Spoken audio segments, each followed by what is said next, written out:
हर एक रिश्ता एक दूसरे से प्रेम, सम्मान और हक चाहता है। अगर किसी रिश्ते को अच्छे से निभाना चाहते हो तो उसमें ये तीनों चीज़ें तुम्हें भी अपनी तरफ से देनी होंगी और सामने वाले को भी अपनी तरफ से देनी होंगी। ये सब कुछ इतना जटिल नहीं है, ये सब बहुत आसान है। और जहाँ अक्सर धोखाधड़ी होती है ना, वहाँ अक्सर ऐसा होता है ना कि कोई एक पक्ष दूसरे पक्ष पर हावी होने की कोशिश करता है, चाहे कोई भी रिश्ता हो, कोई भी रिश्ता। तो इसीलिए हमेशा एक दूसरे के प्रति प्रेम और प्रेम से ज़्यादा सम्मान और इतनी आज़ादी देनी होगी कि सामने वाला तुम पर हक रख पाए कि तुम हो उसके और वो है तुम्हारा। तो किसी भी रिश्ते को अगर अच्छे से निभा रहे हो ना, तो इन चीज़ों की समझ आपस में तुमने रखनी ही होगी। और आज नहीं तो कल इस हद तक आकर तुम्हें वार्तालाप करना ही होगा। रात में सोने से पहले मेरी सच्चरित सुनो, चावड़ी समारोह की कथा सुनो, उसका चिंतन करते करते सोया करो। तुम्हें नींद बहुत अच्छी आएगी।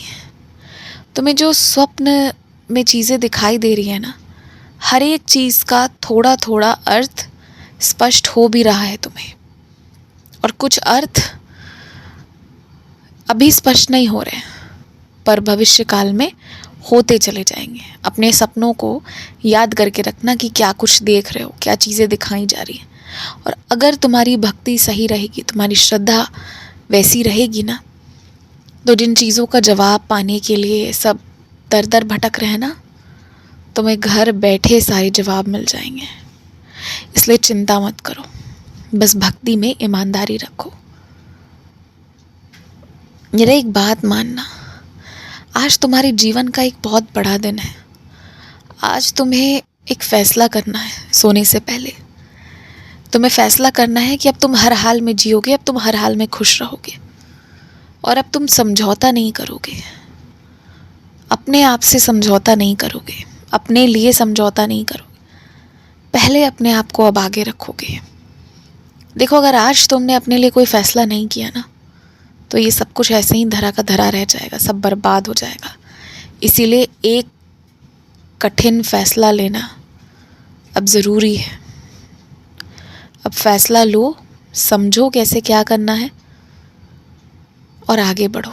पीछे मुड़कर देखने की फिर कोई आवश्यकता ही नहीं पड़ेगी।